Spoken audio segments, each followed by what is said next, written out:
Assalamualaikum teman-teman. Seperti biasa sebelum mulai Mimin mendoakan semoga teman-teman semua selalu dalam keadaan sehat walafiat. Oke, kali ini kita akan melanjutkan Martial Master versi novel bagian 1052. Bagi yang baru bergabung, selamat bergabung. Dan bagi yang belum subscribe, subscribe dulu lah agar Mimin tambah semangat lagi nih bikin videonya. Oke, kalau sudah kita langsung masuk ke isi ceritanya.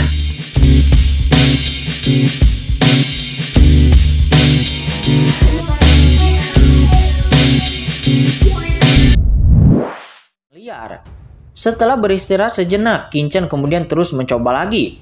Dengan kegagalan berulang dan cedera yang berulang-ulang, Qin-Chen tanpa lelah menyerap pengalaman dari setiap kegagalannya dan terus memperbaikinya. Akhirnya, sebulan kemudian, boom! Api es Yokong Bingyan yang putih bersih meledak di telapak tangan Qin-Chen dengan semburan cahaya. Di sekitar nyala api yang tak terlihat naik perlahan. Keduanya berpadu sempurna, memancarkan gelombang kengerian yang mengerikan. Berhasil. Setelah sebulan mencobanya dengan susah payah, Qin-Chen akhirnya menggabungkan jejak kekuatan Yokong Bingyan dengan api Jiu Shengyan, dan keduanya berpadu sempurna. Bagus, kata Qin-Chen. Dia sangat gembira. Setelah sukses, Qin-Chen tidak lagi ragu-ragu. Di telapak tangannya, api Yokong Bingyan muncul dan mulai menyatu dengan api Jiu Shengyan. Kedua api itu bergabung dan Qin-Chen mendapatkan pengalaman pertamanya, dan dia secara alami akrab dengan jalan tersebut. Setelah beberapa saat, api Yokong Bingyan ini telah terintegrasi sepenuhnya dengan api Jiu Shengyan, kemudian membentuk api baru. Nyala api ini tidak hanya memiliki napas es dan ruang Yokong Bingyan, tetapi juga napas kehidupan api Jiu Shengyan. Berhasil. Mata Qin-Chen meledak karena kegembiraan. Sekarang mulai memadukan api iblis King Lian. Kata Qin-Chen, api iblis King Lian juga memiliki aura kehidupan yang kuat. Jadi Qin-Chen menempatkannya di peringkat kedua. Perpaduan api iblis King Lian dan api Jiu Shengyan membuat Qin-Chen lebih mudah untuk mengintegrasikannya. Sebulan kemudian, tiga api besar itu telah menyatu sepenuhnya. Lalu kemudian api dari Jinyan. Kemudian Qin-Chen melepaskan api dari Jinyan, dan kemudian api jiwa Yin dan Yang. Dan ketika Qin-Chen berada di dalam cakram Gyo Qiankun, sedang dengan panik memurnikan banyak api, Xin kemudian berpindah kepada kekosongan di alam surga timur. Nampak sesosok berkabut turun di sini. Nampak ini adalah sosok yang menjulang tinggi, muncul di antara langit dan bumi. Seluruh tubuh orang ini menghantui cahaya bintang, seperti anak dewa bintang. Oh, apakah ini alam surga timur? Sosok itu bergumam pelan kepada dirinya sendiri, dan pelangi ilahi mekar di matanya. Baiklah, karena penguasa istana memintaku untuk datang ke sini. Ngomong-ngomong, aku harus istirahat. Sosok itu kemudian melangkah ke alam surgawi timur dalam satu langkahnya. Setelah kekuatan alam surgawi timur merasakan sosok orang ini, tiba-tiba itu langsung berguncang. Kekuatan dao surgawi yang menakutkan sepertinya akan mengusir orang ini. Hei, tampaknya selama beberapa tahun terakhir, 4 alam surga ini telah banyak dipulihkan. Kata sosok itu, dia bergumam kepada dirinya sendiri. Di dalam tubuhnya, cahaya bintang yang menakutkan meledak dan langsung mengejutkan jalan langit dan bumi. Jalan surga di sini tidak terlalu bersahabat bagiku, kan? Kata sosok itu. Dia disebut Shidoru. Dia adalah ahli yang mulia dari istana Dewa Bintang dan juga seorang pejuang manusia. Tetapi setelah merasakan kekuatannya, jalan langit di sini sepertinya menghadapi musuh dan terus-menerus membombardirnya. Namun dia sendiri menghela napas. Ahli yang mulia itu telah melampaui jalan surgawi. Itu adalah eksistensi yang dibenci oleh jalan surgawi. Banyak pejuang akan diusir melalui jalan surgawi setelah menerobos yang mulia, dan hanya dapat memasuki tanah tandus di surga yang cukup menyedihkan. Akan tetapi dia nampak mampu menolak jalan surga, dan pada akhirnya jalan surga yang tak berujung pun menghilang.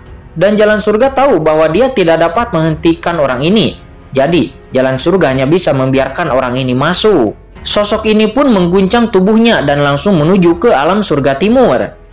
Xin kemudian berpindah lagi saat ini di Laut Pasang Surut di luar kota Dongguang. Nampak sebuah kapal perang terbang dengan tenang, dengan kecepatan yang mencengangkan, seperti cahaya listrik, dan dengan cepat mendekati kota Dongguang. Saat ini Qingchen nampak melonjak melalui jalan api yang menakutkan. Di depan Qingchen, nyala api yang memancarkan aura panas tak terbatas menyala-nyala. Nyala api ini terus-menerus berubah. Nampak ada nyala api berwarna putih, cian, ungu, emas, merah, hitam, dan hijau.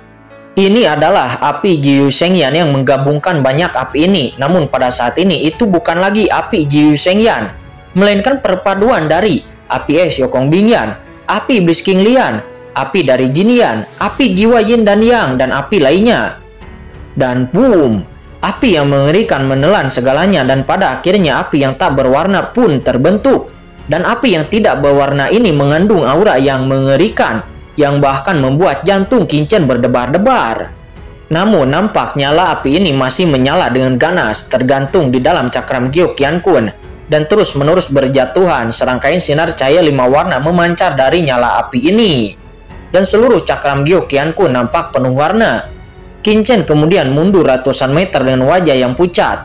Baru pada saat itulah dia menyadari bahwa Xiaoyi Xiaohuo sama paniknya dengannya. Dia hanya menatap cahaya warna-warni yang tak ada habisnya di depannya. Qingchen merasa bahwa dia telah melakukan hal yang sangat luar biasa. Dia mengeluarkan bendera formasi dan mengatur beberapa formasi pertahanan untuk bertahan melawan api warna-warni ini. Bos, nyala api ini terlalu mengerikan. Xiaoyi dan Xiaohuo berkata dengan jantung berdebar-debar. Xiaoyi dan Xiaohuo adalah jenis serangga yang tidak takut kepada api sama sekali. Mereka bahkan lebih memilih bertahan hidup di dalam nyala api dan menyerap kekuatan api untuk menguatkan diri. Namun pada saat ini, Xiaoyi dan Xiaohuo itu bergetar hebat, dan mereka merasa begitu nyala api ini terbentuk, nyala api ini bahkan bisa langsung membakar mereka hingga menjadi abu. Sementara pada saat ini Qingchen benar-benar tidak menyangka ketika banyak apinya yang digabungkan itu akan menghasilkan momentum yang sangat luar biasa. Ini sungguh menakjubkan. Kemudian Qingchen melihat api kehampaan atau disebut juga flame point itu nampak masih tergantung di langit. Qingchen menyadari bahwa api itu sedang bertransformasi. Qingchen awalnya mengira waktu transformasi nyala api ini tidak akan terlalu lama. Akan tetapi siapa yang tahu bahwa setelah nyala api ini menyala, itu berubah menjadi kuncup bunga transparan yang menunggu untuk ditempatkan. Itu tergantung di udara. Dan di dalam kuncup bunga di sana itu nampaknya adalah sejenis nyala api baru yang menyala-nyala yang sedang terbentuk. Proses ini sangat lambat dan jelas akan memakan waktu yang cukup lama. Akan tetapi setelah berhasil, nyala api baru akan mekar. Qingchen memiliki firasat bahwa banyak nyala api yang dia miliki sebelumnya akan mengalami perubahan baru yang belum pernah terjadi sebelumnya. Xiaoyi, Xiaohuo, aku serahkan kepadamu di sini. Kamu lihat nyala api ini untukku, kata Qingchen. Baik bos, serahkan kepada kami, kata Xiaoyi dan Xiaohuo. Mereka berdua berkata dengan penuh semangat. Keluar dari cakram Gyo Qiankun saat ini di kapal perang nampak Ji Wuxu dan yang lainnya sedang duduk bersila, menutup mata mereka dan berkultivasi. Akan tetapi tiba-tiba pada saat ini kekosongan muncul dan Qingchen muncul di sini. Qingchen, kamu akhirnya menemukan jawabannya, kata Ji Wuxu. Dia membuka matanya dan tersenyum. Yu Qiansu dan Ji Ruyu juga langsung berdiri. Bagaimana? Kapan kita akan tiba di kota Dongguang? Tanya Qingchen. Baiklah, kita akan tiba sebentar lagi, kata Ji Wuxu. Qingchen mengangguk dan dia tidak sabar untuk kembali ke alam surga timur. Sebelum datang, Master Sekte Raja dan yang lainnya sudah menyampaikan kabar kedatangannya ke kota Dongguang. Mungkin sekarang toko pil Tianwu dan pemiliknya juga telah menerima kabar tersebut. Xin kemudian berpindah ke sebuah dermaga. Nampak satu demi satu kapal perang merapat. Kota Dongguang ini adalah kota terbesar di alam surgawi timur. Sama seperti kota Nandou. Kekuatan yang tak terhitung jumlahnya datang ke sini dan pergi. Dan kota ini sangatlah makmur. Saat ini kapal perang besar maupun kecil sedang memasuki dermaga tempat dermaga itu berada. Kapal perang ini mewakili kekuatan-kekuatan dari seluruh 4 langit. Di dermaga terbesar nampak saat ini beberapa sosok yang memancarkan aura luas sedang berdiri di sini. Di antaranya nampak ada beberapa lelaki tua dan mereka semua tampak bersemangat. Dan mereka semua sebenarnya sedang menunggu bos Qingchen. Segera berkerumunnya kelompok orang ini juga secara alami menarik perhatian kekuatan lain di sekitarnya. Semua orang di sekitar membicarakan siapa orang yang sedang ditunggu oleh kelompok orang ini. Kemudian orang-orang di sekitar menyadari bahwa itu adalah kelompok orang-orang dari Tokopil Tianwudanpu. Akan tetapi mereka semua mengerutkan kening siapa yang ditunggu oleh Tokopil Tianwudanpu, sehingga semua orang dari Tokopil Tianwudanpu datang untuk menyambutnya. Tak lama kemudian sebuah garis besar yang samar-samar tercetak dalam penglihatan semua orang. Ternyata itu sebenarnya adalah sebuah kapal perang. Dalam sekejap mata, kapal perang itu telah tiba ribuan mil jauhnya dari kota Dongguang. Kapal perang itu bergemuruh menuju dermaga kota Dongguang. Ketika kapal itu semakin dekat, semua orang menemukan bahwa betapa menakutkannya kapal perang ini. Ternyata itu adalah kapal perang yang tingginya mencapai 10.000 kaki. Warna kapal perang itu gelap gulita dan memancarkan aura yang sangat mengerikan. Dalam sekejap mata, kapal perang ini berhenti di dermaga kota Dongguang dan langsung berlayar menuju dermaga besar di kota Dongguang.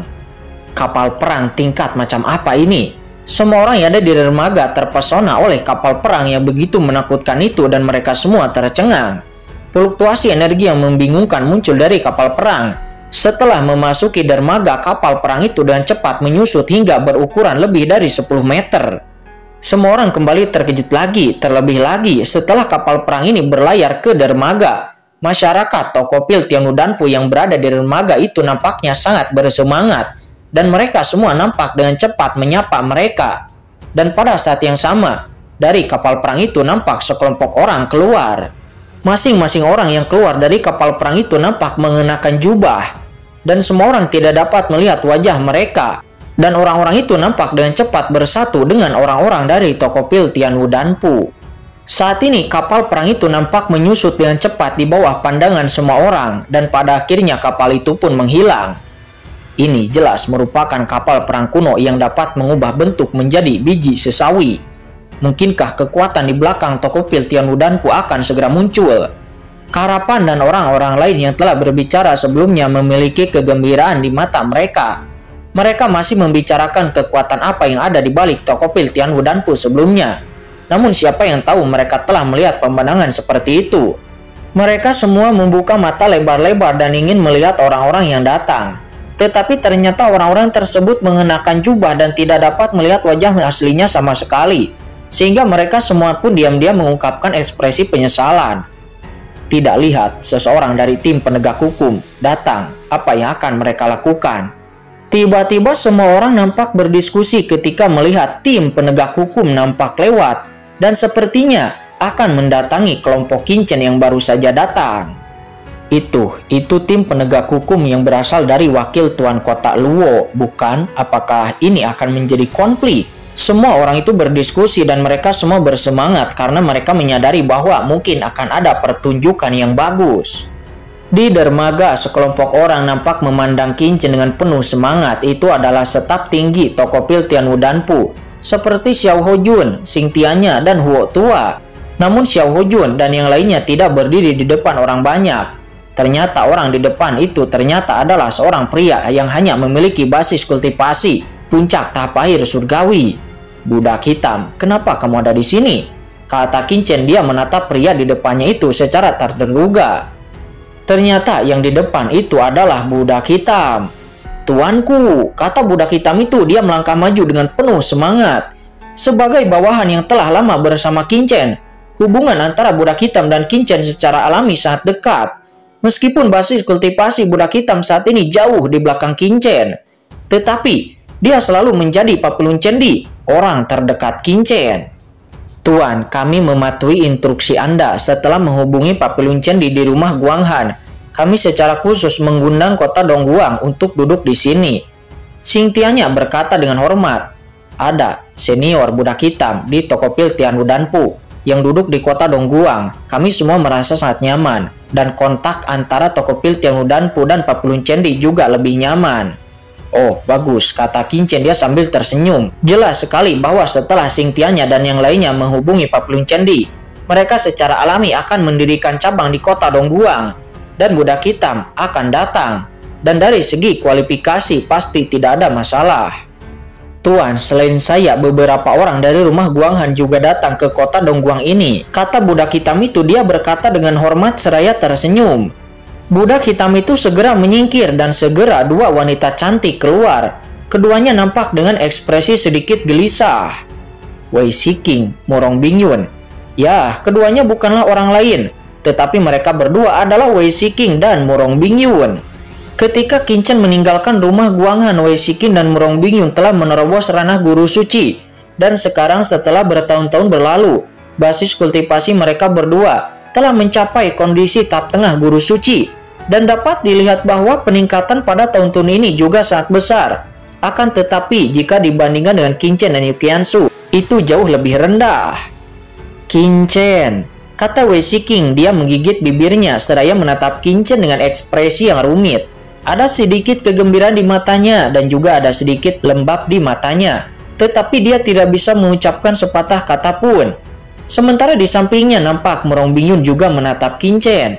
Dia sedikit bersemangat. Tetapi setelah melihat ada dua saudara perempuan, King Qiuji dan King Shuexilan, King Shuexiun yang mengikuti Qin Chen, Morong Bingyun tiba-tiba mendengus dingin. Bagus, ayo kembali ke toko pil Tianwu Danpu terlebih dahulu, kata Qin Chen. Dia berkata sambil tersenyum. Begitu dia kembali ke kota Dongguang, dia dapat bertemu dengan beberapa teman, dan Qin Chen secara alami cukup senang. Oh, begitukah caramu ingin pergi?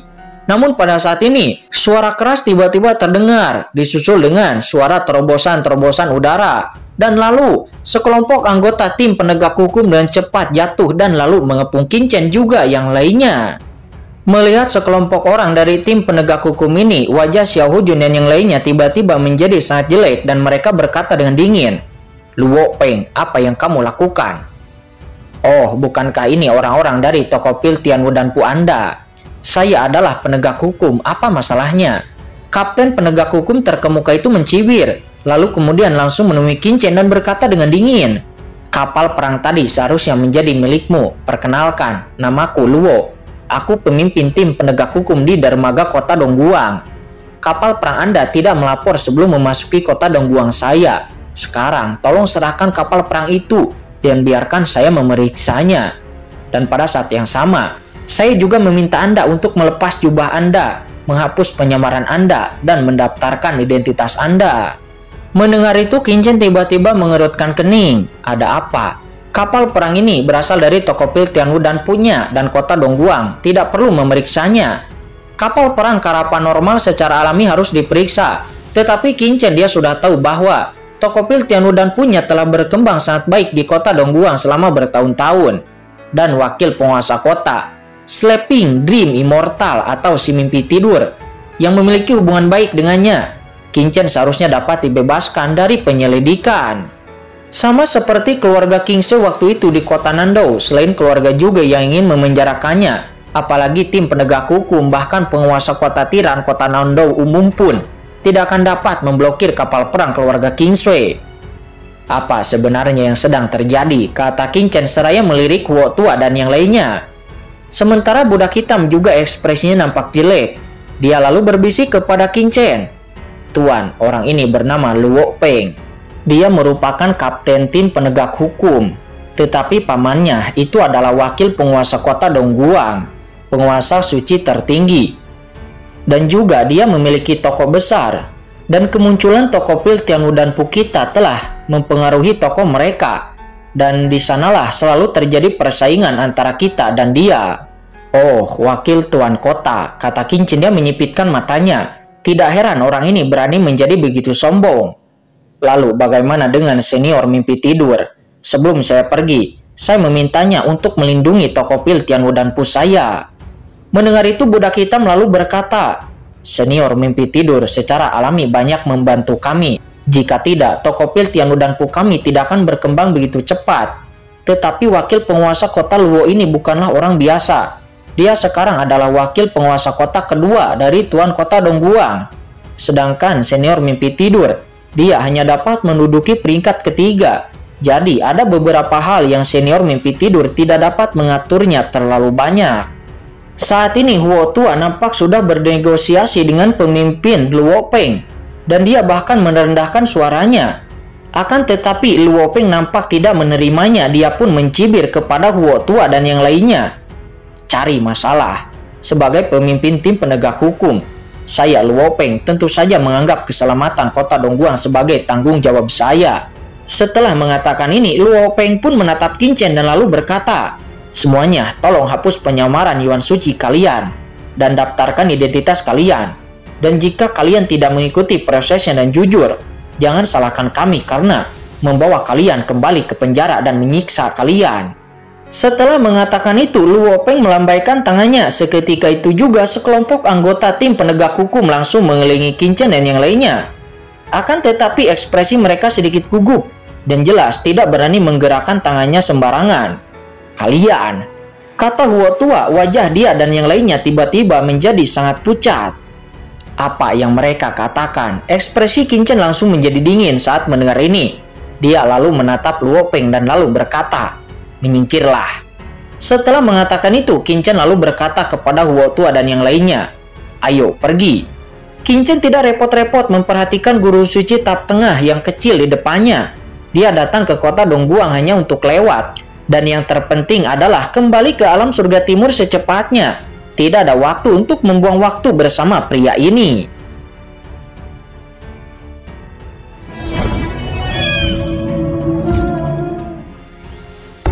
Oke guys, sudah dulu ya. Jangan lupa subrek biar lanjut terus ceritanya. Bagi yang sudah subrek, mudah-mudahan dimudahkan rezekinya. Mimin undur diri. See you next and goodbye.